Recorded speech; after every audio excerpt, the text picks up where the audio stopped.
नमो अरहन्ताणं नमो सिद्धाणं नमो आयर्याणं नमो उवज्जायाणं नमो लोये सव्वसाहुणम्।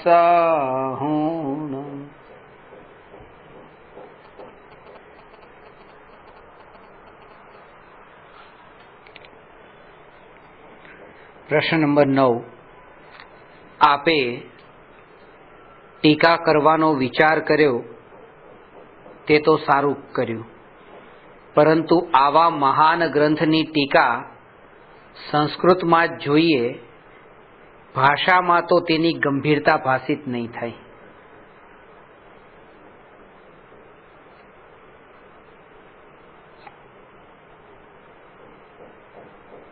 गुणस्थान विवेचनનું પ્રકરણ ચાલે છે। સમ્યક જ્ઞાન ચંદ્રિકા પીઠિકામાં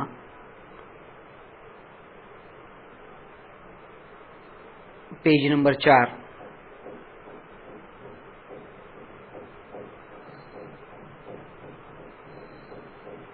આ પ્રશ્નમાં એ બતાવે છે કે ભાષાની સાથે સાથે कोईपण भाषा में मूल भाषा में लखायेला शास्त्रों ने जो बीजी भाषा में एनु अनुवाद करवामां आवे तो थोड़ो भाव तो पलटाई अने एमां पण प्राकृत अने संस्कृत भाषा में लखायेला ग्रंथों ने जो गुजराती अने हिंदी में अनुवाद करवामां आवे तो घणो पलटाय भाव। एनाथी पण विशेष अंग्रेजी में अनुवाद करवामां आवे तो बिल्कुल बहु मुश्किल है कि स्वसंवेदन प्रत्यक्ष निर्विकल्प आत्मानुभूति नु अंग्रेजी में ट्रांसलेशन करवू। गमे ए रीते आपणे कहीए कि बस अनपर्टब मेडिटेशन ने पण ए जे स्वसंवेदन ए संवेदन शब्द कहेता ते आपणने जेनो भाव आवे छे एवो भाव अंग्रेजी भाषा में नहीं आवे। एटले भाषा संबंधी आ प्रश्न पूछे कर्यो छे कि आप जे आपनी लोक भाषा में आ जे सम्यक ज्ञान चंद्रिका नी रचना करो छो तो एमां गंभीरता ने एवो भाव नहीं आवे जे मूळ ग्रंथों में हतो। उत्तर, आ ग्रंथनी जीव तत्व प्रदीपिका नामनी संस्कृत टीका तो पूर्वे थयेल ज छे, परंतु त्यां संस्कृत गणित आमनाय आदिना ज्ञान रहित जे मंद बुद्धि छे तेमनो प्रवेश थतो नथी। अहीं काळ दोषथी बुद्धि आदि तुच्छ होवाथी संस्कृत आदिना ज्ञान रहित जीव घणा छे, तेओने आ ग्रंथना अर्थनु ज्ञान करवा माटे भाषा टीका करूं छुं। तेथी जे जीव संस्कृत आदि सहित विशेष ज्ञानवान छे तेओ मूळ ग्रंथ तथा संस्कृत टीका थी अर्थ धारण करे। जे जीव संस्कृत आदि विशेष ज्ञान रहित छे तेओ आ भाषा टीका थी अर्थ धारण करे, अर्थने धारण करे, अने जे जीव संस्कृत आदि ज्ञान सहित छे परंतु गणित आमनायादिकना ज्ञानना अभावथी मूळ ग्रंथ तथा संस्कृत टीका में प्रवेश नहीं मेळवी शकता तेओ आ भाषा टीका थी अर्थने धारण करीने मूळ ग्रंथ तथा संस्कृत टीका में प्रवेश करे, तथा जे भाषा टीका थी मूळ ग्रंथ तथा संस्कृत टीका थी विशेष अर्थ थई शके तेने जाणवानो अन्य उपाय थाय ते करे।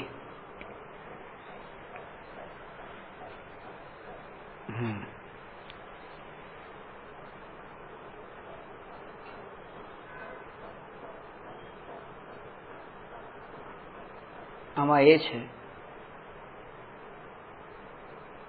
કે એક તો છે સંસ્કૃત અને પ્રાકૃત ભાષાઓમાં, જેમ કે અમૃતચંદ્ર આચાર્યની સંસ્કૃત ટીકા અને સંસ્કૃત કળશ અને કુંદકુંદાચાર્યની પ્રાકૃત ગાથા. હવે આપણે તો વાંચીએ છીએ ગુજરાતીમાં, તો જે ગુજરાતી જ જાણે છે એ તો ખાલી આને વાંચીને એના ભાવને ગ્રહણ કરી લે, બસ સીધું સાદું. અને જે સંસ્કૃત પણ જાણનારા હોય તો એ આ વાંચીને એ સંસ્કૃતમાં પણ જાય અને એના વિશેષ અભ્યાસ કરીને એના વિશેષ અર્થને પણ જાણે. એટલા માટે જયપુરમાં જેટલા વિદ્યાર્થીઓ અત્યાર સુધી ભણીને બહાર નીકળ્યા છે એને જૈન ધર્મના શાસ્ત્રોનો અભ્યાસ પ્રારંભ કરાવ્યા પહેલા સંસ્કૃતનો અભ્યાસ પહેલા કરવાનો હોય છે. અમુક વર્ષ તો એને સંસ્કૃતમાં જ નીકળી જાય, સંસ્કૃત ભણવામાં. એ વાત અલગ છે કે સાથે સાથે બીજા ધર્મના શાસ્ત્રો ચાલતા હોય, પણ જોર સંસ્કૃત ભાષાના ગ્રંથો પર વધારે હોય શરૂઆતમાં. કારણ કે માની ભાષા જો બાળકને ન આવડતી હોય તો પછી બાળકને અઘરું પડે. અનુવાદ કરેલું દુભાષ્યાની વચ્ચે જરૂર ન પડવી જોઈએ. એ રીતે કોન્સ્યુલેટમાં જેવી રીતે દુભાષ્યા હોય છે એવી રીતે જીનવાણી માતા અને આપણા વચ્ચે કોઈ દુભાષ્યાની જરૂર ન પડે. એ જે ભાષામાં આપણને કુંદકુંદાચાર્ય સમજાવે છે એ જ ભાષામાં. એટલે સ્કૂલમાંથી એક વિદ્યાર્થી ભણવા જાય છે અને વિદ્યાર્થીને સ્કૂલમાંથી બહાર કાઢી મૂકે છે, કારણ કે હોશિયાર નથી. યાદ કરવાનું આપે પણ યાદ રહેતું નથી, હોમવર્ક બરાબર થતું નથી ને કહી દીધું કે હવે પરમાનન્ટ સ્કૂલમાંથી આઉટ.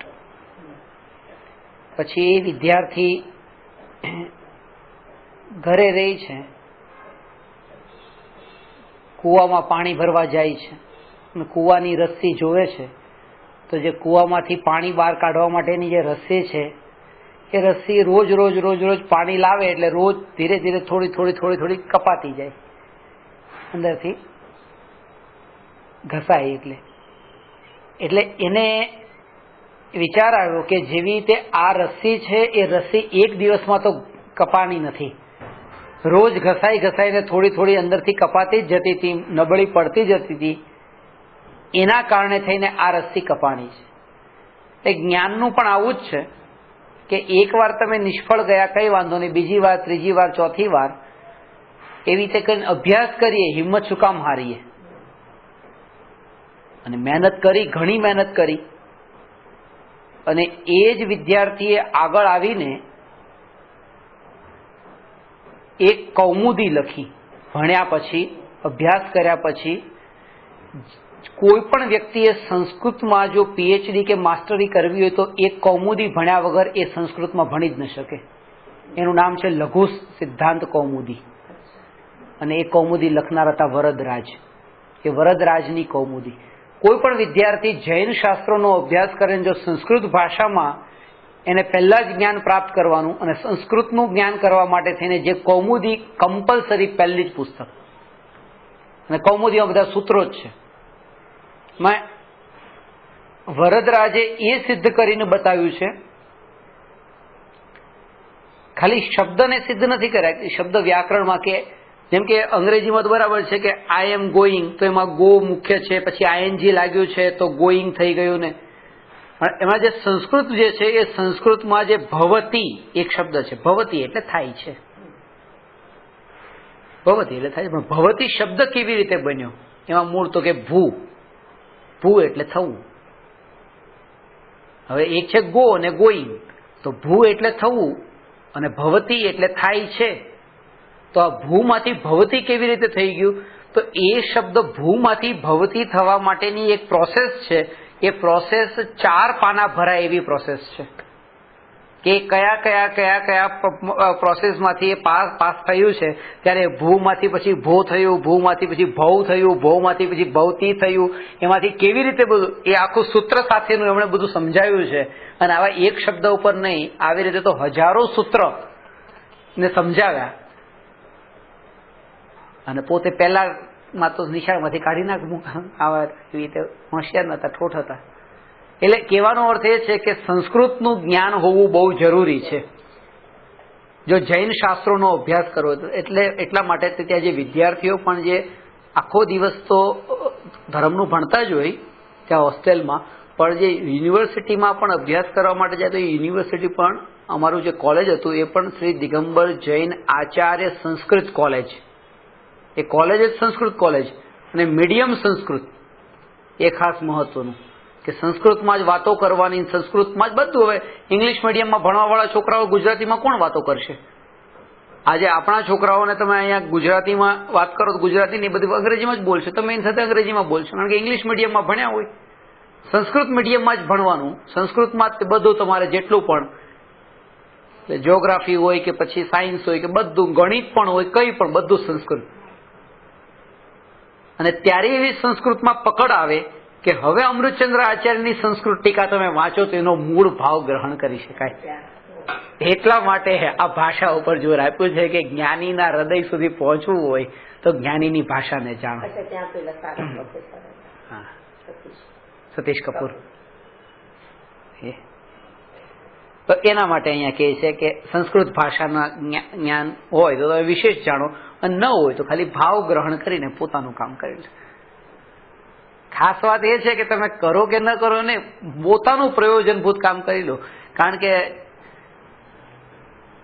ચક્રવર્તી કેટલા હોય છે, ચક્રવર્તીના નામ શું હતા, તીર્થંકરના નામ કેટલા હતા, આ બધું ને 3 લોકની લંબાઈ ને પહોળાઈ ને બધું, એ બધું યાદ રાખવું.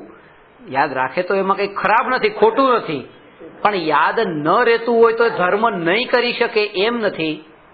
પરિણતિની નિર્મળતા કેવી છે એ જાણવું વધારે અગત્યનું છે. ક્રિયા મહાન નથી, કર્તા મહાન છે. કે શું કરો છો ને કેટલું યાદ રહ્યું છે એ મહાન નથી, એનો ઉપર જોર નથી આપવાનું. પરિણતિ કેટલી મલિન, પરિણતિ કેટલી મોડી પડી, વિતરાગ પરિણતિ કેટલી પ્રગટ થઈ, રાગ અને દ્વેષના ભાવ કેટલા ઘટ્યા, એના ઉપર જોર આપવાનું એ ટોડરમલજી અહીંયા કહે છે. હવે પ્રશ્ન નંબર 10. સંસ્કૃત જાણવા વાળાને ભાષા અભ્યાસમાં અધિકાર નથી.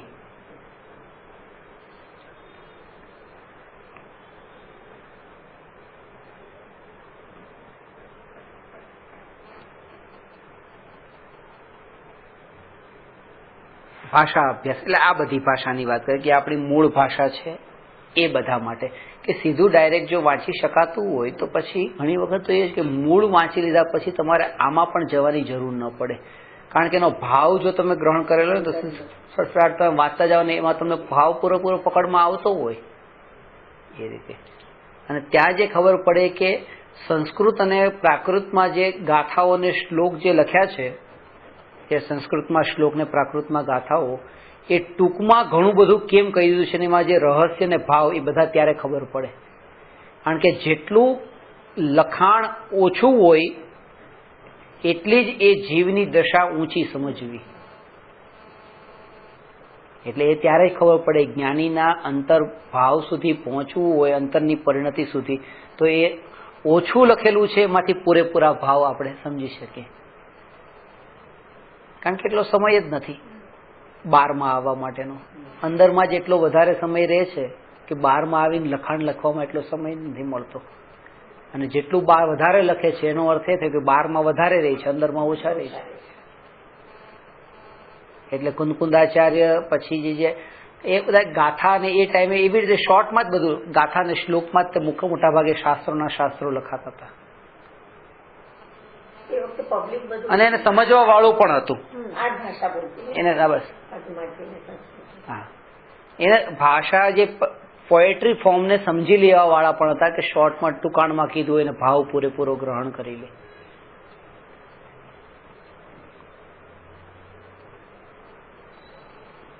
સંસ્કૃત જ્ઞાન વાળાને ભાષા વાંચવાથી તો કોઈ દોષ લાગતો નથી. આપણું પ્રયોજન જેમ સિદ્ધ થાય એમ જ કરવું. આ વાત ખાસ, જેટલું પણ આપણે આગળ ભણશું આમાં ખાસ વાત યાદ રહે, પોતાનું પ્રયોજન યાદ રહે.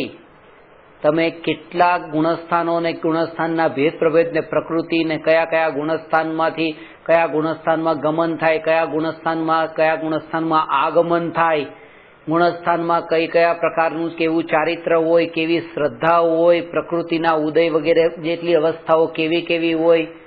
શરીરની વેદના વખતે તમને આ નહીં પૂછવામાં આવે તમને કેટલું યાદ છે, ત્યારે તો ઉપયોગ કેટલો સ્વભાવમાં જોડાયેલો છે અને બીમારીથી છૂટો છે એ વધારે મહત્વનું છે.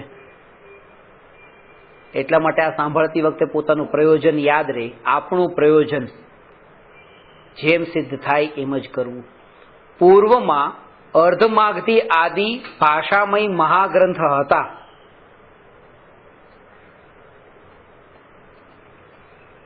જ્યારે જીવોની બુદ્ધિની મંદતા થઈ ત્યારે સંસ્કૃત આદિ ભાષામાં ગ્રંથ બન્યા. હવે જીવોની બુદ્ધિની વિશેષ મંદતા થઈ તેથી દેશ ભાષામય ગ્રંથ રચવાનો વિચાર આવ્યો. સંસ્કૃત આદિ ગ્રંથનો અર્થ પણ ભાષા દ્વારા જ જીવોને સમજાવે છે. અહીં ભાષા દ્વારા જ અર્થ લખવામાં આવે તો કોઈ દોષ નથી. એટલે સમયસારમાં પણ ટીકા લખી. ટીકા નીચે પછી બધા જો ગાથા, અન્વયાર્થ, ટીકા અને પછી છે ભાવાર્થ. ભાવાર્થ તો કોઈ સંસ્કૃતમાં નથી, એ તો પછી આપણી ભાષામાં છે. જે અર્થનું ખુલાસો કરવામાં આવે છે તો પોતાની ભાષામાં હોય છે. એટલે કહે છે કે જે સંસ્કૃતાદિ ગ્રંથનો અર્થ પણ ભાષા દ્વારા જ, ભાષા એટલે આપણી ભાષા દ્વારા જ જીવોને સમજાવવામાં આવે છે. એમ આ પ્રમાણે વિચાર કરી શ્રીમદ ગોમટસાર, બીજું નામ પંચસંગ્રહ ગ્રંથની જીવ તત્વ પ્રદીપિકા નામની સંસ્કૃત ટીકા અનુસાર સમ્યક જ્ઞાન ચંદ્રિકા નામની આ દેશ ભાષામય ટીકા કરવાનો નિશ્ચય કર્યો છે. શ્રી અરહંત દેવ જીનવાણી નિર્ગ્રંથ ગુરુવર્યોના પ્રસાદથી તથા મૂળ ગ્રંથ કરતા શ્રી નેમિચંદ્ર આદિ આચાર્યોના પ્રસાદ થકી આ કાર્ય સિદ્ધ થાવું. પેલા એક ક્વેશ્ચનમાં છે નેમિચંદ ગુણ મંગલાચરણમાં જતો ને, કારણ કે ગોમટસારની ટીકા લખે છે. ગોમટસારની ટીકા લખે છે તો ગોમટસાર જેના વિશે ખુલાસો કરતા હોય, એક્સપ્લેનેશન આપતા હોય, તો જે ગ્રંથને લખનારા જે હતા મૂળ, તો એમને તો વંદન પેલા કરે. એટલે નેમિચંદ્ર આચાર્ય આદિ આચાર્યના પ્રસાદ થકી આ કાર્ય સિદ્ધ થાવ. હવે આ શાસ્ત્રના અભ્યાસમાં જીવોને સન્મુખ કરીએ છીએ. હે ભવ્ય જીવ, તું તારું હિત ઈચ્છતો હોય તો તને જે પ્રકારે હિત થાય તે પ્રકારે જ આ શાસ્ત્રનો અભ્યાસ કરજે.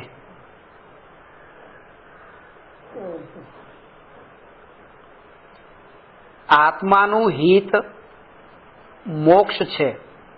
મોક્ષ સિવાય અન્ય જે છે તે પર સંયોગ જનિત છે. પર સંયોગ જનિત છે એનો અર્થ શું? પર સંયોગમાં જોડાવાથી ઉત્પન્ન થતો આત્માનો વિકાર છે. આ જે કંઈ પણ છે પર સંયોગમાં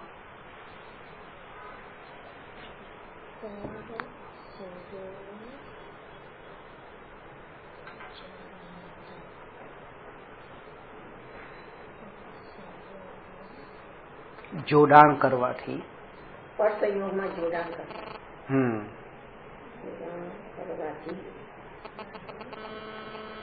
ઉત્પન્ન થતો આત્માનો વિકાર.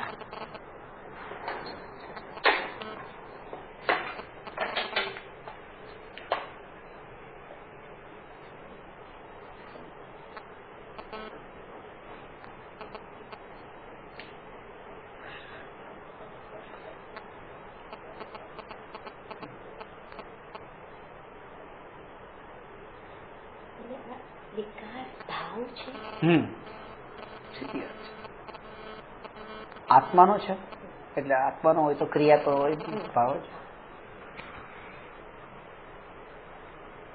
એનો અર્થ એ છે કે મોક્ષ સિવાયનું, એટલે આ અશુદ્ધ પર્યાયની વાત કરે છે. સીધી વાત છે કે મોક્ષ એ જો શુદ્ધ પર્યાય છે તો એ સિવાયનું જે કંઈ પણ છે તે અશુદ્ધ પર્યાય છે. એમ વિનાશક છે, વિનાશક છે એટલે પોતે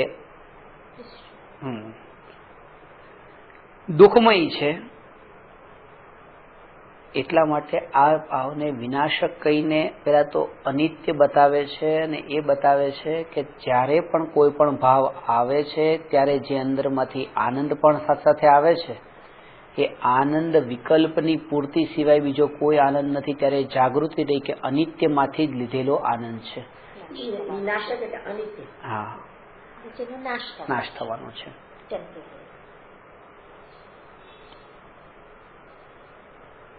એટલા માટે કે મહાવીર ભગવાનની દિવ્ય ધ્વનિ સાંભળવાનો કે કુંકુંદાચાર્યના સમયસારને સાંભળવાનો આનંદ ન માનવો, સૂક્ષ્મ રૂપે જઈને અંદરમાં ઊંડે ઊંડે સૂક્ષ્મતા જવું કે આ વિકલ્પનો આનંદ છે, બીજું કંઈ નથી.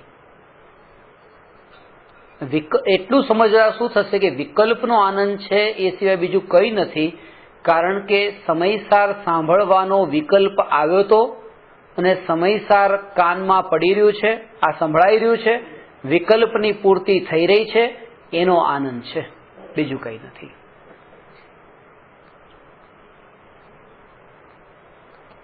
એટલા માટે તો કે જ્યારે દર્શન કરવા માટે જઈએ તો ભગવાનની પ્રતિમાના દર્શન કર્યા, 10 મિનિટ દર્શન કર્યા તો એનો આનંદ આપણને આવે છે.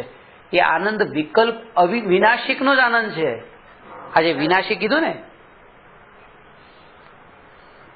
કારણ કે હવે જો 10 મિનિટ જ દર્શન કરવાતા, ભીડ એટલી બધી છે, બહાર નીકળાય એવું નથી, એટલી ગળદી છે ત્યાં કે નીકળતા 5 મિનિટ બીજી લાગી જશે. 10 મિનિટ દર્શન કરીને ફટાફટ બહાર નીકળવાનું તો કોઈ રાહ જોવે છે. હવે જે 5 મિનિટ જે છે, 5 મિનિટ ક્યારે બહાર નીકળું, ક્યારે બહાર નીકળું, હવે બધી ભીડ 5 મિનિટમાં જવાની છે. અત્યારે દર્શન તો કર્યા છે કારણ કે નીકળવાના, ચલો દર્શન કરો, પણ એમાં આનંદ એવો નથી, કારણ કે વિકલ્પ 10 મિનિટનો જ હતો. હવે જે વિકલ્પ છે એ બહાર નીકળવાનો વિકલ્પ છે, બહાર નીકળવાનો વિકલ્પ છે એટલે એની પૂર્તિ અત્યારે થતી નથી, એનું આ દુઃખ છે. વિકલ્પની પૂર્તિ થતી હતી 10 મિનિટ સુધી દર્શનની, એનો આનંદ હતો. 10 મિનિટ પછી બહાર નીકળવું છે પણ ભીડ એટલી બધી છે, એની પૂર્તિ થતી નથી, એનું દુઃખ છે. ભગવાન તો છે ત્યાં, 10 મિનિટ દર્શન કર્યા પછી તો વધારે આનંદ આવવો જોઈએ, જો આનંદ ભગવાનમાંથી આવ્યો હોય તો. પણ ખરેખર તો વિકલ્પની પૂર્તિનો જ આનંદ, અને વિકલ્પની પૂર્તિ ન થાય તો દુઃખ, અજ્ઞાનીને આ સિવાય બીજું કંઈ હોતું નથી. આવું દરેકે દરેક ઘટનામાં જ્યાં પણ પોતાના વિકલ્પની પૂર્તિ થાય ત્યાં આપણે આવી રીતે માનીએ છીએ. ત્યાં એ વિકલ્પની આપણે માનીએ કે મારા પતિએ મને બહુ સુખ આપ્યું, ખરેખર સુખ આપ્યું નથી, મારો વિકલ્પ હતો એને પૂરો કર્યો, એ વિકલ્પની પૂર્તિનો મને આનંદ આવ્યો છે, પતિથી કોઈ આનંદ આવતો જ નથી. જોકે દ્રષ્ટિ આપણી બહારમાં છે, એટલા માટે આપણને એમ લાગે છે પતિ બહુ સારો છે, દીકરી બહુ સારી છે, દીકરા બહુ સારા છે, મા બાપ બહુ સારા છે, કે મારું કેટલું ધ્યાન રાખે છે. પણ ખરેખર તો એ છે કે પોતાનો વિકલ્પ જે છે એ વિકલ્પની પૂર્તિનો આપણને આનંદ આવે છે. વિકલ્પ વિનાશક છે. જે જીવ વિકલ્પમાં સુખ લે છે એ જીવને નિયમથી આત્મહત્યા કરવામાં રસ છે, એમ સમજવું. સુસાઇડ કરવામાં રસ છે. કોને? કે જેને વિકલ્પમાં રસ પડે છે એને. કેમ? કારણ કે તમને પ્રવચન સાંભળવાનો વિકલ્પ આવ્યો અને તમને વિકલ્પમાં એટલો રસ પડ્યો છે, એ વિકલ્પ તો જવાનો છે કે નહીં, નષ્ટ થવાનો છે કે નહીં, મરવાનો છે. અને તમે એ વિકલ્પમાં એકત્વ કર્યું કે આ વિકલ્પ મારો, મને બહુ ભગવાનની વાત સાંભળવાનો ભાવ આવ્યો. મરનારનો સંગ કર્યો, જે મરવાનો છે એને જ માન્યું કે આ મને ભાવ્યો, મને. એનો મતલબ એ કે પોતે જાણી જોઈને મરવા તૈયાર થયા, એની સાથે જોડાઈને. જે પોતે મરતું હતું એની સાથે પોતે જોડાયા. કોઈ વ્યક્તિ નીચે પડતું હોય તો આપણે એનો હાથ તો નહીં પકડીએ ને, અને ખબર છે કે એ મરવાનું છે તો આપણે એનાથી દૂર રહો, એનો સંગ કરવા જેવો નથી. કારણ કે એ પોતે પડે છે તો ક્યારેક મારો હાથ પકડીને મને નીચે પાડશે. દૂર રહેવા માંગીએ છીએ. વિકલ્પ પોતે મરવાનો છે અને આપણે એ જ વિકલ્પમાં જોડાઈને પોતે ભાવ મરણ કરીએ છીએ. જ્ઞાનીને પણ વિકલ્પ હોય છે. કુંદકુંદાચાર્યને પણ સમયસાર લખવાનો વિકલ્પ હતો. વિકલ્પ હતો પણ વિકલ્પની પૂર્તિનો આનંદ નહોતો. કેમ નહોતો? કારણ કે જાગૃતિ હતી કે આ વિકલ્પ છે, આ વિકલ્પની પૂર્તિ થઈ કે આ સમયસાર રચાયું છે, પણ વિકલ્પ અને વિકલ્પની પૂર્તિથી થવાવાળું જે કામ છે આનાથી જુદો ભગવાન આત્મા તે હું છું એ જાગૃતિ હતી. એટલે પરમાંથી સુખ નહોતું માન્યું. અજ્ઞાનીને માત્ર વિકલ્પની પૂર્તિનો જ આનંદ હોય છે. પણ ભ્રમણા ઘણી બધી થઈ જાય કે ઘણા બધા આગળ આવ્યા છે, બાકી હોય ત્યાં જ વિકલ્પમાં જ. એટલા માટે આ એટલે ગઈ વખતે જે 20-25 પ્રકારના વિકલ્પોના ભેદો બતાવ્યા હતા ને, આવા વિકલ્પને શુભ ને અશુભ ને પ્રશસ્ત ને અપ્રશસ્ત ને રાગીના ને વિતરાગીના ને એ બધા જ વિકલ્પો આમ છે. બધા વિકલ્પ પણ અંતે કેવા છે? વિકલ્પને દૂર કરવાના વિકલ્પ, નિર્વિકલ્પ થવાના વિકલ્પ, એ પણ વિકલ્પ 20 પ્રકારની બતાવી. ઘણા બધા હતા. એ તો ના, ગઈ વખતે આપણે ત્યાં વિકલ્પતા ઉપર ચર્ચા કરી, વિકલ્પના ભેદો.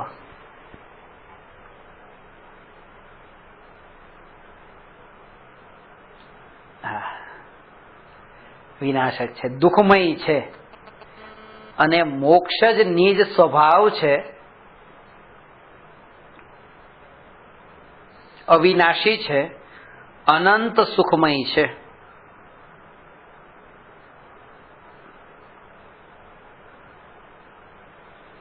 અવિનાશી અને અનંત સુખમય છે. એટલા માટે કારણ કે એ કોઈના વડે પ્રાપ્ત નથી, એ પોતાનાથી થયેલું છે. જેમ કોઈ પદ હોય, પ્રતિષ્ઠા હોય કે કોઈ બહારમાં આપણને માન સન્માન મળતું હોય તો એ કોઈ બહારના લોકો થકી આપણને મળ્યું તો એ સન્માન હંમેશા રહેવાનું નથી, એ માન રહેવાનું નથી. કેમ? કારણ કે લોકો રહેવાનું નથી જે આપણને માન આપનારા છે. જેના થકી આપણને ઉપાધિઓ મળે છે, ઉપાધિ રહેવાની નથી, કારણ કે ઉપાધિ આપનારા પછી રહેવાની નથી. આ મોક્ષ જે છે કોઈ આપનારું નથી, એ પોતે પોતાના પુરુષાર્થથી પ્રગટ થનારો છે. એટલા માટે ટકીને રહેનારો છે. એ પરની અપેક્ષા નથી રાખતો. એટલા માટે અવિનાશી છે, અનંત સુખમય છે. માટે તારે મોક્ષ પદની પ્રાપ્તિનો ઉપાય કરવો જોઈએ. મોક્ષનો આ મોક્ષ પદ શબ્દ વાપરીને એ કહે છે કે મોક્ષ કોઈ જગ્યાનું નામ નથી, એ પદ છે. એવી રીતે તે 5 પરમેશથી કોઈ વ્યક્તિનું નામ નથી, એ પદ છે. એટલે પદ સંપૂર્ણ કર્મ રહિત આત્માની શુદ્ધ અવસ્થાનું નામ મોક્ષ છે. કારણ કે તરત જ આપણે ઇન્ડિકેટ કરી દઈએ છીએ ને, એટલા માટે કે બસ હવે તો મારે મોક્ષે જવું છે. એટલે post purest state of the સોલ. હા, પણ એને પોસ્ટ છે નહીં, પોસ્ટ ન કહેવાય. સંપૂર્ણ કર્મરહિત આત્માની અવસ્થાનું નામ મોક્ષ છે. હવે તમારે એને જે નામ આપવું એ આપો. પોસ્ટ સિદ્ધ, મોક્ષ સિદ્ધ, નમો સિદ્ધાંત. પણ એ કોઈ જનરલી કોઈ બીજાના દ્વારા, ખાસ આમાં જોર તમે પોસ્ટ કોસ્ટેડ કોઈ બીજાના દ્વારા નથી મળતી, એ પોતાના દ્વારા મળે છે. આ પોતે પોતાને મળે છે.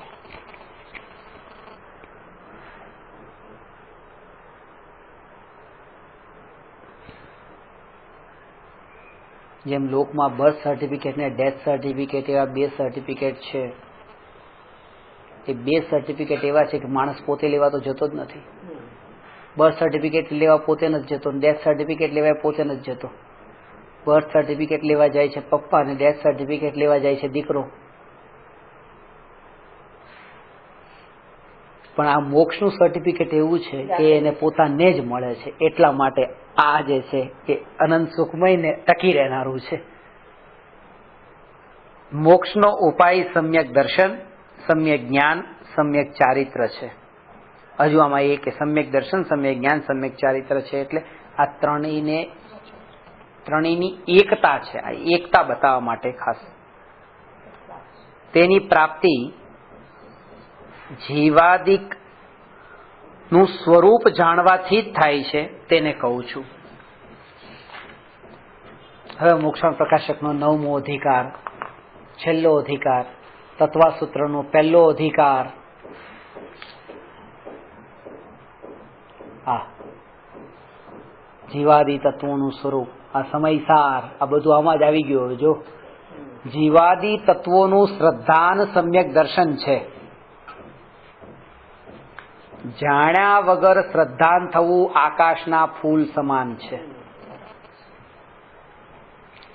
પ્રથમ જાણે પછી તેમ જ પ્રતીતિ કરવાથી શ્રદ્ધાનને પ્રાપ્ત થાય છે. માટે જીવાદિકનું જાણવું શ્રદ્ધાન થવાથી પૂર્વે જ થાય છે. તે જ તેના શ્રદ્ધાનરૂપ સમ્યક દર્શનના કારણરૂપ જાણવું.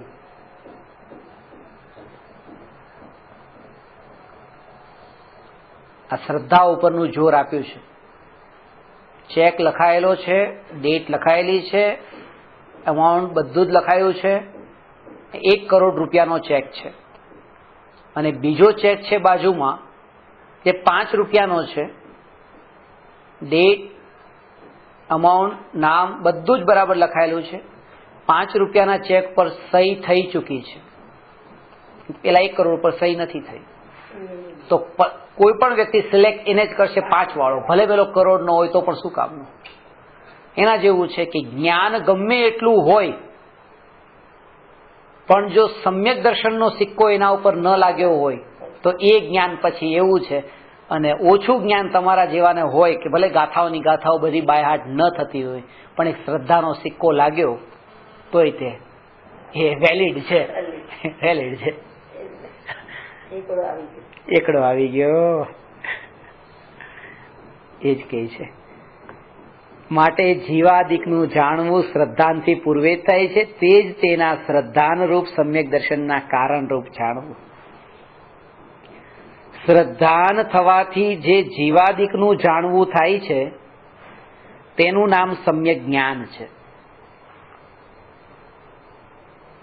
શ્રદ્ધાનપૂર્વક જીવાદિકને જાણતા જ જીવ સ્વયમેવ ઉદાસીન થઈ હેયનો ત્યાગ ઉપાદેયને ગ્રહણ કરે છે.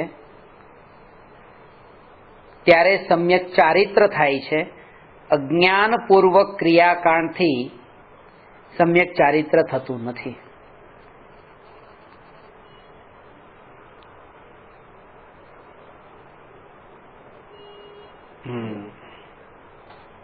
અજ્ઞાનપૂર્વક ક્રિયાકાંડથી. ક્રિયાકાંડનું નામ તો સમ્યક ચારિત્ર છે જ નહીં, પણ એ ક્રિયાકાંડની સાથે સાથે એવા બે વાત છે, એક નિમિત્તની મુખ્યતાએ અને એક સહચારીની મુખ્યતાએ. તો જે શરીરની ક્રિયા છે એ નિમિત્ત રૂપ છે અને જે શુભ વિકલ્પ છે એ સહચારી રૂપ છે મોક્ષ માર્ગમાં. આ બે માનમાં થોડો સહચારી એટલે હેલ્પફુલ. હેલ્પફુલ નહીં, સહચારી, સહકારી નથી કીધું. સહકારી એટલે હેલ્પફુલ, સહચારી એટલે પેરેલલી ચાલવા વાળા. એટલે શું કે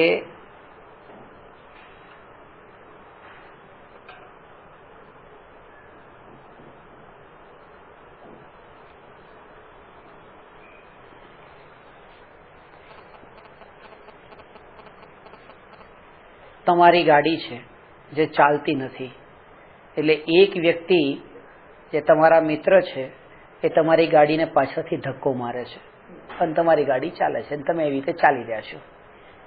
અને તમારી બીજે વ્યક્તિ ફ્રેન્ડ એ બાજુમાં બીજી ગાડી લઈને ચાલે છે. બેમાં શું ફરક છે?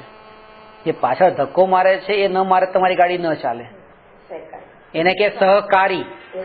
અને આ જે સાથે ચાલે સહચારી, સાથે પેરેલલ ચાલી રહી છે. અને પેરેલલ એટલે પેરેલલ જ નથી હોતી પાછી, એને સહચારી નથી કહેવાતું.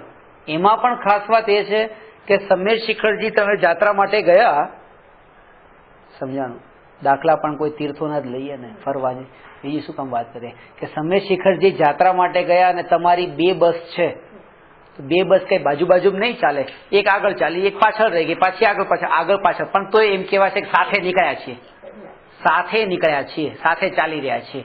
તો એવી રીતે શુદ્ધ ભાવ પછી શુભ ભાવ, શુદ્ધ ભાવ શુભ ભાવ, શુદ્ધ ભાવ શુભ ભાવ, એટલે એમ કહેવાય છે શુભ ભાવ એ શુદ્ધ ભાવનો સહચારી છે.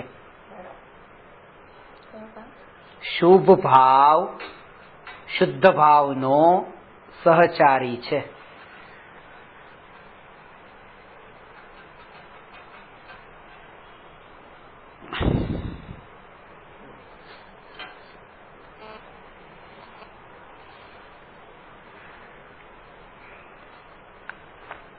એટલે આનો અર્થ શું થયો? સહકારી કહીએ તો શું થાય કે શુભ ભાવ છે તો શુદ્ધ ભાવ છે, નહીં તો શુદ્ધ ભાવ આવે તો જ નહીં. એ ધક્કો મારે છે તો ગાડી ચાલે છે એમ, અને અહીંયા એ છે કે 2 પોતપોતાની રીતે ચાલે છે.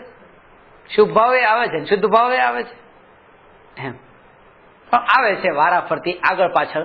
શુદ્ધ ભાવ પછી શુભ ભાવ ને શુભ ભાવ પછી શુદ્ધ ભાવ આવે છે.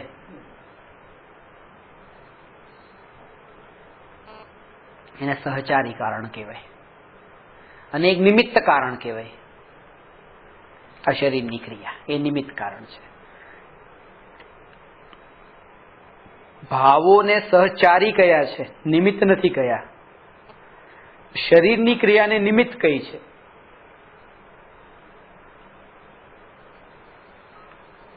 નિમિત્ત એટલા માટે કે શરીરની ક્રિયાને નિમિત્ત કઈ કે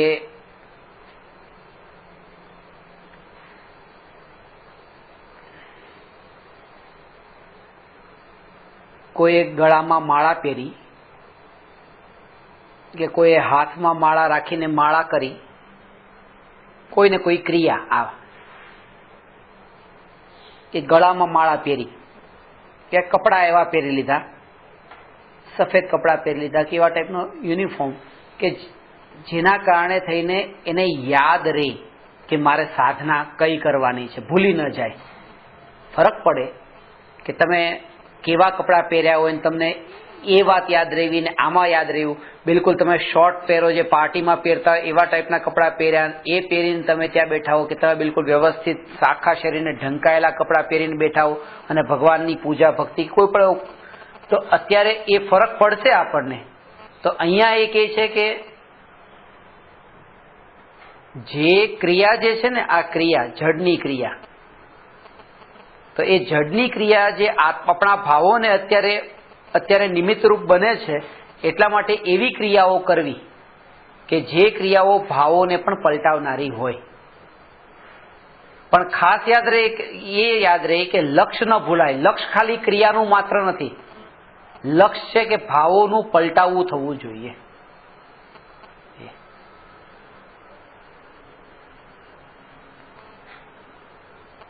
એટલે એને નિમિત્તની અપેક્ષાએ કારણ કીધું છે. એટલે તમે માનો કપડાં એવી રીતે પહેર્યા જે સાદગી પૂર્વક એવી રીતે, અથવા તો માળા રાખી એટલા માટે કે પરમાત્મા તરત માળા ઉપર ધ્યાન જાય તમારું, કે તરત પરમાત્મા યાદ આવી છે. માળા ઉપર તરત ધ્યાન જાય તો પરમાત્મા યાદ આવી જાય.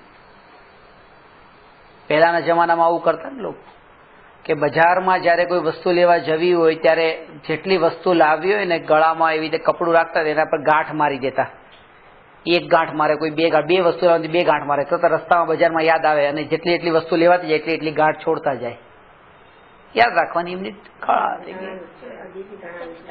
હા ટેકનિક. અહીંયા એ રીતે જ છે કે ભાઈ ભગવાન યાદ નથી રહેતા, હાથમાં માળા હોય તો વારંવાર આપણને યાદ રહે કે પરમાત્મા ભૂલાઈ જાય તો માળા આપણને યાદ કરાવે. પણ ખાસ વાત અહીંયા એ બતાવે છે, ખાસ વાત તો એ છે કે જે પરમાત્મા જેવા પરમાત્માને ભૂલી જતો હોય એ માળાને શું કામ નહીં ભૂલે, એ પણ છે. એટલે એ ઉપાય તો નથી, તેમ છતાંય પરમાત્મા નજરની સામે દેખાતા નથી ઇન્દ્રિયથી.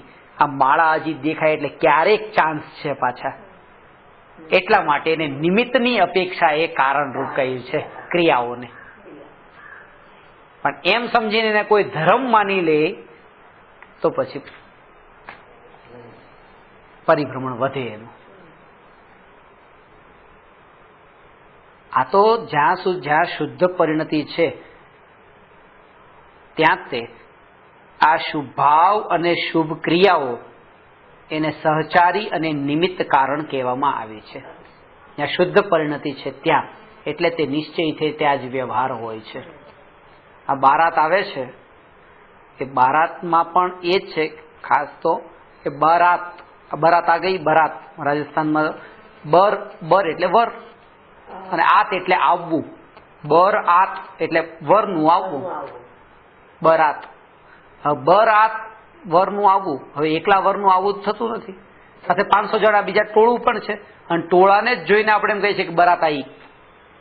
એટલે એ કે બરાતમાં તો ખરેખર વર એકલો આવે એ જ તે નિશ્ચય તો વર આવવાનું, વરનું આવવાનું નામ જ બરાત છે. પણ વ્યવહારથી એની સાથે 500 જણા જે હોય તો એને પણ બરાત જ કહેવાય કે વર આવ્યો. પણ એ ક્યારે કહેવાય કે જો વર આવ્યો હોય તો, વર હોય તો એને બરાત કહેવાય. આજ 500 જણા કોઈ નનામીની સાથે જતા હોય તેને બરાત નહીં કહેવાય. ટોળું એનું એ જ હોય, કારણ કે ત્યાં કોઈ વર નથી. નિશ્ચય હશે તો એની સાથેનો આ વ્યવહાર હશે. જાન જતી રહી અને 5 જણા પછી મુંબઈ જાન આવી હતી બહારગામથી, અને જાન જતી રહી એમાંથી 495 લોકો જતા રહ્યા અને 5 જણા મુંબઈ ફરવા રોકાઈ ગયા. અને એ પછી દીકરીવાળાના ઘરે બીજી વાર જાય તો કોઈ ભાવે નહીં પૂછે, કારણ કે વર હતો ત્યાં સુધી બધાનો આકાશ બધી હતી. પછી કાંઈ નહીં, કોણ પૂછશે નહીં કોણ છો ને ક્યાંથી આવ્યા છો. જ્યાં આ નિશ્ચય રૂપ શુદ્ધ પરિણતિ છે ત્યાં તે આ વ્યવહારના શુભ ભાવ રૂપ સહચારી કારણ અને શુભ ક્રિયા રૂપ સહકાર નિમિત્ત કારણ હોય છે. એ વાત અહીંયા બતાવે છે. પણ એને ધર્મ નથી માનવાનો. એટલે ક્રિયાકાંડથી સમ્યક ચારિત્ર થતું નથી અજ્ઞાનપૂર્વક. એટલે આ રીતે નિશ્ચય વિનાના સ્વચ્છંદી નથી થવાનું. જેટલું ભૂમિકા અનુસાર આપણાથી થઈ શકે એટલું કરે, પણ એમાં કરતા બુદ્ધિ ન હોય, જોર એટલું ન હોય. ખાસ વાત છે જોર ન હોય.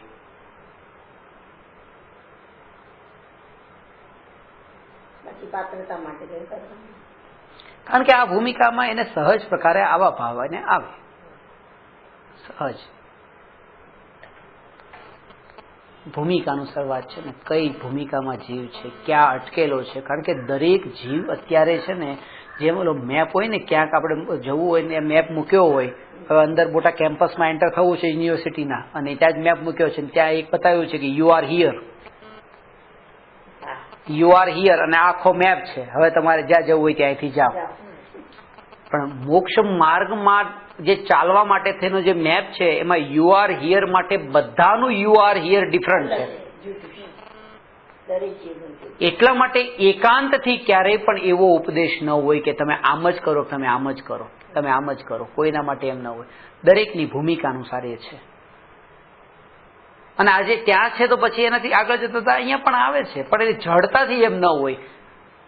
આજે માનો કે તમે આટલા વર્ષો સુધી ત્યાં સ્થાનકવાસીનું પ્રતિક્રમણ પણ કરાવતા હતા, બધું કરાવ્યું. એ કરાવ્યું તો તમને થોડી ઘણી કઈ ખબર હતી તો તમને આજે ખબર ભાવ પણ થયો કે બતાવો તો હવે અસલી પ્રતિક્રમણ કોને કહેવાય, નિશ્ચય પ્રતિક્રમણ કોને કહેવાય. ખાલી બોલવાનું પ્રતિક્રમણ છે.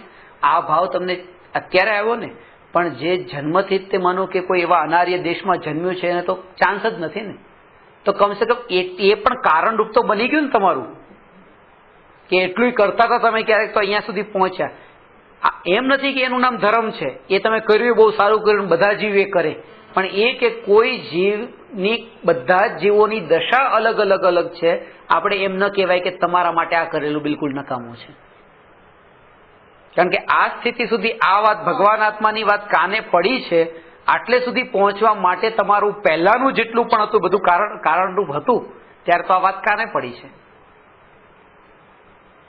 છોકરાઓને હમણાં હું પ્રવચનમાં ત્યાં કહેતો મેં કહ્યું તમારું આયુષ્ય કેટલું લાંબુ છે, તો કે ક્યાં લાંબુ છે, મેં તો નાના છીએ કે. અરે કીધું લાંબા આયુષ્યની ડેફિનેશન જ એ છે કે લાંબુ આયુષ્ય એટલે ભગવાન આત્માની વાત તમારા કાનમાં પડી ત્યાં સુધી તમે જીવ્યા ને, બસ આ જ લાંબુ આયુષ્ય. લાંબા આયુષ્યનો મર્તવ્ય એ છે કે એ એના પહેલા તો નથી, તે છૂટી ગયો ને. ભગવાન આત્માની વાત આપણા કાનમાં પડે એના પહેલા જ શરીર છૂટી જાય. અને ઘણા તો 80-90 વર્ષ 100 વર્ષના થાય તો એ વાત ખબર નથી પડતી. જૈન કુળમાં જન્મેલાની વાત કરું છું, બાકી બધાની તો વાત બહુ દૂરની છે. આમ નામ વેડફાઈ જાય છે જીવન. સત્ય શું છે ખબર નથી. આખી જિંદગી અનિત્ય અનિત્ય અનિત્ય, ધનની પાછળની ગુલામી, વિષયોની ગુલામી. ક્યારે વિચાર જ ન આવે કે આના સિવાય પણ કંઈક સત્ય હોઈ શકે છે. અને આટલું કર્યા પછી પણ હજી સુધી મને કંઈ મળતું નથી.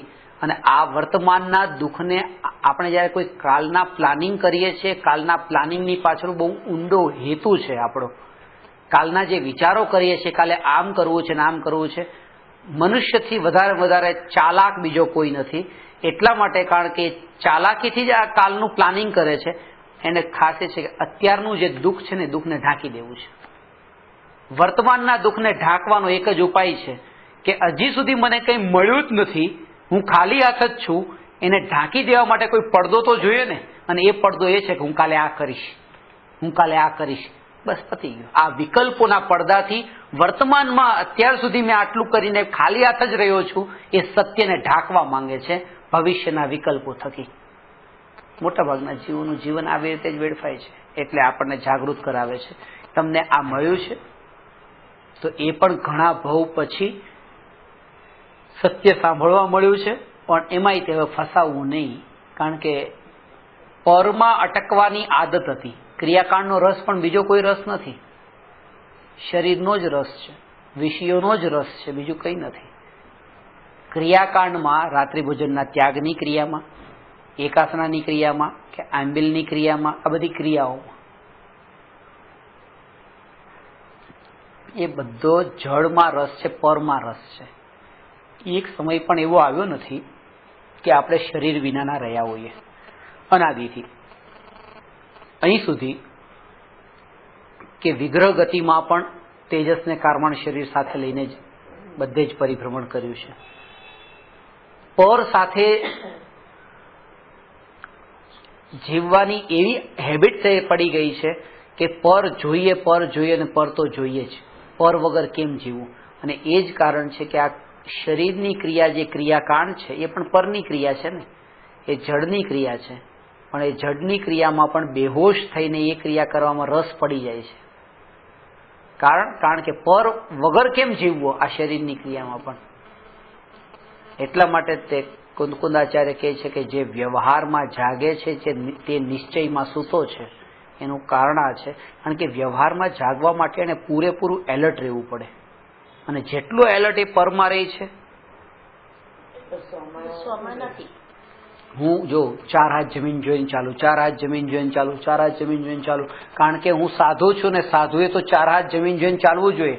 હું સાધુ છું, હું 4 હાથ જમીન જોઈને ચાલવું જોઈએ. સાધુનું લક્ષણ છે, મૂળગુણ છે. 4 હાથ જમીન જોઈને ચાલવું જોઈએ, એરિયા સમિતિ પૂર્વક ચાલવું જોઈએ. આ જેટલો વ્યવહારમાં જાગૃત હું સાધુ છું, એમાં એ વાત ભૂલાઈ ગઈ કે હું આત્મા છું. જેટલો વ્યવહારમાં જાગૃત રહે છે એટલો હું આત્મા છું, એ વાત ભૂલાતી જાય છે. અને એમાં પણ સાધુ કહેવામાં પણ એનું લક્ષ હોય છે પાછું આના ઉપર જ. તે આ શરીરની ક્રિયાવાળો સાધુ, કે પેલા હું ગ્રહસ્થ હતો, હવે હું સાધુ છું. ત્યાં પણ એમ નથી કે આત્માની અવસ્થાનું નામ સાધુપણું છે, કે આ જે પરિણતિ નિર્મળ થવી એનું નામ સાધુપણું છે. એ તો લક્ષમાં જ નથી. ત્યાં પણ ક્રિયામાં પરિવર્તન આવ્યું એને જ સાધુપણું માને છે.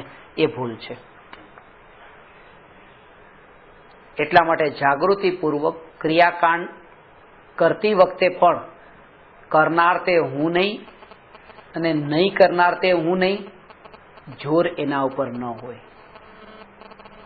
રસ પડતો હોય એવું પણ ન બની જાય ક્રિયાકાંડમાં. એટલે થોડીક છૂટછાટ પણ એમાં રાખી દેવી.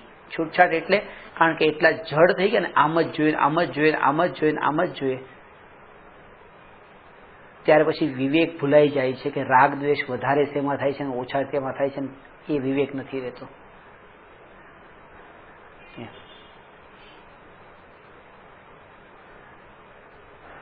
રાગ દ્વેષ, કારણ કે ભગવાનની ભક્તિ કરવી છે, એટલી એકાગ્રતાપૂર્વક ધ્યાનથી ભક્તિ કરવી છે, હાથ જોડીને જ ભક્તિ કરવી છે, કોઈનો અવાજ સાંભળવો જ નથી. આજે બસ મારે આત્મા ભગવાનની ભક્તિ એવી રીતે કરવી. અને ત્યાં મંદિરમાં કોઈ છોકરાઓ અવાજ કરતા હોય, એક છોકરા બારજો તો તરત જ. થઈ જ જાય છે. તો હવે આ એ જ વાત બતાવે છે કે થોડીક છૂટછાટ રાખવી કે શાંતિ નહીં હોય આવું પણ હશે, ઠીક છે, એક્સેપ્ટ કરી લઈશ, એને પણ સ્વીકારી લઈશ. એ તો કસોટી હશે મારી, એ તો કસોટી હશે કે હું જેમ ભગવાનનો સ્વીકાર કરી રહ્યો છું તો આ ભગવાનનો પણ સ્વીકાર કરું જે અવાજ કરી રહ્યો છે. લાગે છે એમ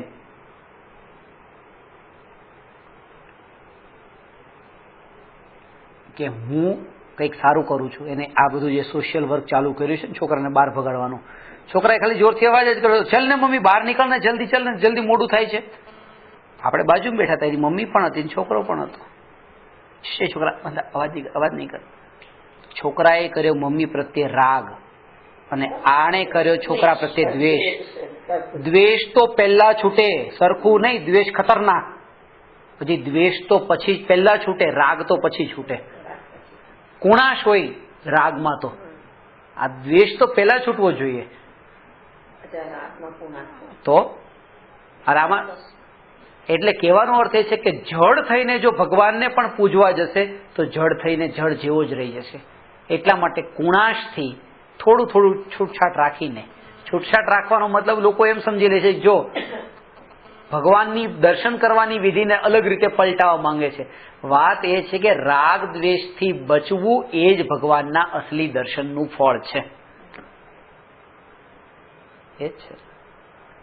ગુરુદેવ તો કહેતા ને, ગુરુદેવ અહીંયા આઝાદ મેદાનમાં પ્રવચનો થતા ને ત્યારે જ લોકો જતા રહેતા સવારમાં વહેલા, તે સ્ત્રીઓ ગુરુદેવના પ્રવચન સાંભળવા માટે, અને ઘરે આવે ત્યારે હસબન્ડ તો એટલો ઝઘડો કરવા માટે, ચા માટે એટલી માથાકૂટ થતી હોય ને. ગુરુદેવ પછી કહી દીધું કે ભાઈ પેલા ઈ કરી લેજો, ઘરના કંકાસ લઈને અહીંયા નહીં આવતા, તમને અહીંયા ભગવાન સંભળાશે પણ નહીં તમને. એનું એ જ તો આખું ભરેલું રહેતું આખું લોકો. તો એ ટાઈમ પણ ત્યારે કદર કરનારા હા કે છે, લોકોને કઈ સમજાતું નહીં. સમજાતું તો એટલું કે સમજાણું કઈ, એટલું સમજાતું. લોકો વાતો કરે ને, આપણે તો જોયું નથી બધું, પણ આવી વાતો મેં સાંભળી છે. જે એમની સાથે રહ્યા છે એ આવી વાત બધી બતાવે એમના કારણે. હા, નજરે જોયેલું કે મારા માસી માસા એટલે એમને બધી વાત સાંભળવામાં પ્રત્યક્ષ થઈ જાય નજીકના કારણે. એટલે હું તમને કહું, તમારા પતિદેવને પણ આમાં જોડી દો ને, તમને સત્ય વસ્તુની ખબર પડી છે ને. કેમ નથી જોયું? કેમ પ્રત્યેક આત્મા કરી શકે છે, કોઈ પણ કરી શકે છે, કેમ ન કરી શકે? વાત એ છે કે જે સમજેલો છે ને એ સમાઈ ગયો છે. એને એમ નથી કે હા કોમળતાનો ભાવ છે, એને સમજણ છે, તમે સમજણ છે એટલે પોસિબલ નથી. એનો કાળ પાક્યા પેલા પોસિબલ નથી. હોઈ શકે ક્યારેક એનો પાકે ને મારાથી પેલા અહીંયા નીકળી જાય, હું પાછળ હોઉં. પણ આપણી અત્યારની ધારણા બિલકુલ અલગ છે. અત્યારની ધારણા એ છે કે બસ એને તો આમાં રસ, એનું તો હજી બહુ વાર છે, અમે બધા આમાં ઉતરી ગયા છીએ, એને હજી ઉતરવાનું હજી દેખાતું નથી. પણ પોસિબલ એ પણ છે, જે પોસિબલ છે એનો તો વિચાર જ નથી કરતા પાછો. કોણ જીવ ક્યારે નીકળે છે, એક જડતાથી એવી રીતે પોતે માની લે, એ જ બતાવે છે. એકલું ક્રિયાકાંડમાં જેને રસ લાખીને કર્યું હોય ને એને પછી એવું જ લાગે કે તમે કરી જ ન શકો, તમારું કામ નહીં આ કરવું. પછીની પર્યાય બદલવી આપણા હાથમાં નથી. એને આપણે ન કહી શકીએ કે તારે આમ જ કરવાનું. તમે તો પતિને શું કોઈને પણ ન કહી શકો. કોણ કોને કહી શકે?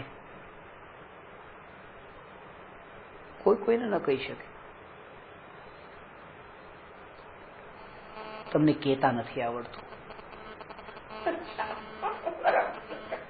કારણ કે તમે ગુરુ બનીને કહેવા માંગતા હો. જ્યારે પણ કહો કે જો આમાં આ દોષ લાગે ને આમાં આ દોષ લાગે, મોટા ભાગે. અને અત્યારનો જમાનો છે ને એ કોઈને કરેક્ટ કરો ને એ નથી ગમતું. તમે કનેક્ટ થાવ એનાથી જેટલું. એટલે આ પહેલાના જમાના જેવું એજ્યુકેશન સિસ્ટમ પણ આખી બદલાઈ રહી છે. કરેક્શન નહીં, કનેક્શન જોઈએ. કે ગુરુ પેલા શિષ્યને તું આ ભૂલ કરે, તું આમ નહીં, તું આમ નહીં કરતો, આમ નહીં કરતો, આમ નહીં કરતો, આમ નહીં કરતો, આમ નહીં કરતો. તમે આવા વાળ સરસ મજાના રાખો છો, આમ આ બધા વાળ રાખવાનું બંધ કરી દો. આ બધી ખોટી સ્ટાઇલો છે, આ બધી સ્ટાઇલ નહીં રાખો. શાસ્ત્રોમાં તો વાળને તે સૌથી વધારે વિકારનું કારણ કીધું છે કે સેક્સ માટેના સૌથી વધારે વિકાર ઉત્પન્ન થશે વાળને દેખીને. એટલા માટે તો મા સતીજીને વાળનો લોચ કરી નાખે છે, આવું બધું લખ્યું છે. પણ નહીં, કરેક્શન કોઈ નહીં કરે, બરાબર છે. પણ આમાં વિકલ્પ કેટલા થાય છે એ તમને બતાવું. કેટલું બેસવું પડે લાઈનમાં, કેટલા વિકલ્પ થાય, પેલી બધું કરે, પછી બધું ત્યાં આપણો ટાઈમ કાઢીને જવું પડે, કેટલું કેટલું બધું પૈસાનું પાણી થાય, બધો જયારે વિચાર કરે ને તો કે હા આ વાત તમને સમજાણી. કરેક્શન કોઈને નથી ગમતું, કનેક્શન. કનેક્ટ થઈને તમે એને સમજાવો ને. અને આ તો એક એક્ઝામ્પલ છે. આવી રીતે જીવનમાં ખાવા પીવા, બોલવા, બેસવા, ઉઠવા, ચાલવા, દરેકે દરેક ક્રિયા, એ ક્રિયા આજના જમાનાની આજની પેઢીને કનેક્ટ થઈને જ્યાં સુધી નહીં સમજાવે ને એ સમજવા તૈયાર જ નહીં થાય. કરેક્ટ. કારણ કે કરેક્શનમાં એમ જ લાગે કે હું સાચો ને તમે ખોટા.